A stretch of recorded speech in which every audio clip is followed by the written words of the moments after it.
Hello, good morning everyone. I hope you all are doing well. Welcome back to my channel. This is Poonam Avasthi, your SST teacher.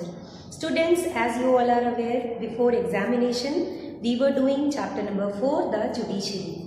Today we are going to continue with the same chapter. Today's topics are High Court and subordinate courts, and at the end we will do Lok Adalat. So watch the video carefully, and in case of any doubt, feel free to write in the comment section, or you can note down all of your doubts and we can discuss in the upcoming online class. So let's begin today's topic. Welcome all of you in part 3 of this chapter, the judiciary. If you remember, students, in previous part we have studied about the Supreme Court. Today we are going to study about High Court, subordinate courts and Lok Adalat. Please refer page number 231, 232 and 233 for today's topics. The High Court. It is the highest judicial authority in a state. The Madras High Court in Chennai, Bombay High Court in Mumbai and Calcutta High Court in Kolkata are first 3 high courts in India. Now see the composition. Each high court is headed by a chief justice who is appointed by the president. The number of judges in a court is decided according to the size of the state. So, the number of judges varies from state to state. Now understand appointment, term and removal of judges. Students, the Chief Justice of a High Court is appointed by the President in consultation with the Chief Justice of the Supreme Court and the Governor of the state. Other judges are also appointed in the same manner, wherein the Chief Justice of the High Court of the state is also consulted. Now, retirement. Judges of the High Court retire on attaining the age of 62 years and can be retired earlier also on resigning. Now students, the process of removal of the judge of the High Court from his or her position is the same as that of the Supreme Court. And that is impeachment process. I hope you remember we have studied it in the Supreme Court topic. Now understand eligibility for judges. In order to be appointed as a judge of the High Court, a person must be a citizen of India and must have held a judicial office for 10 years or more, or should have 10 years of experience as an advocate of a High Court or 2 or more such courts in succession. Students, now let's explore very important topic, powers and jurisdiction of the High Court. The High Court issues writs for the enforcement of fundamental rights. Before we go further, let's understand the meaning of writs. It is a form of written command in the name of court. Let's understand next jurisdiction of the High Court.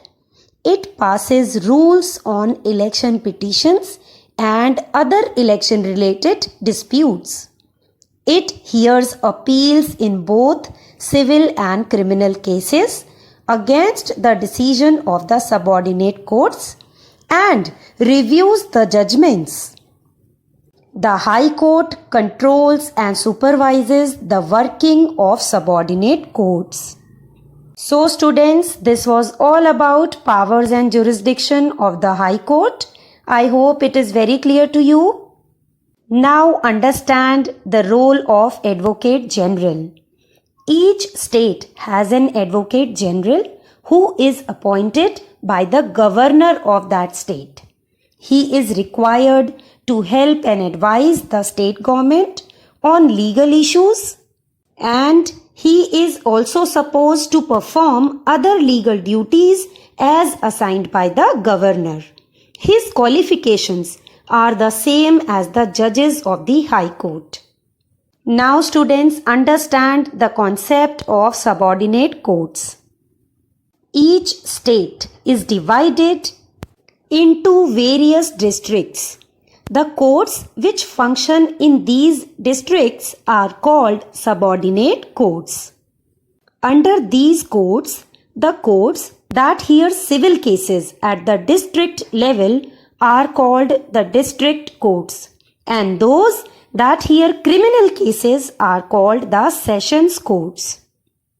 Now students, have a quick look to the types of subordinate courts. The district judge's court. It is the highest civil court in a district.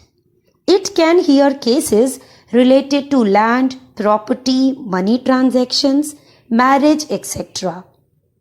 The court of the sessions judge. The court of the sessions judge, it is the highest criminal court in a district, and it is presided by the district judge, and so he is called the district and the sessions judge. So students, till now we have studied two types. One, the highest civil court in a district, and second, the highest criminal court in a district. Now understand the revenue courts. It deal with cases of land records. It also collects land revenue from landholders. Now the next type is the panchayat courts. It deal with civil and criminal both cases at the village level. Panchayat courts work under various regional names such as Nyay Panchayat, Gram Kachehri, and so on. Students, under a Nyay Panchayat, 3 or 4 villages are also clubbed together. So this was all about subordinate courts and its types. Now understand very important topic, Lok Adalat. As we all are well aware that the process of seeking justice is time consuming and expensive in our country. So to resolve this issue, the concept of Lok Adalat was set up. Lok Adalat, or the People's Court, was set up to provide speedy justice. A Lok Adalat is presided over by a retired judge along with 2 other members. They usually are a lawyer and a social worker. Students, Lok Adalat or People's Court, it has some special features. It is fast, cheap, and it focuses on compromise. The disputing parties put forward their own cases without any advocate. The cases here are solved through mutual understanding and compromise, and very important, no appeal can be made against the order of the Lok Adalat. So this was all about Lok Adalat.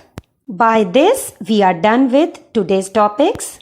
Now please have a look to the today's home task. Do it positively, and in case of any doubt, feel free to drop your queries in the comment section, or you may ask in the upcoming online class. Students, don't forget to like and share the video. Thank you so much for watching. Keep watching, keep learning.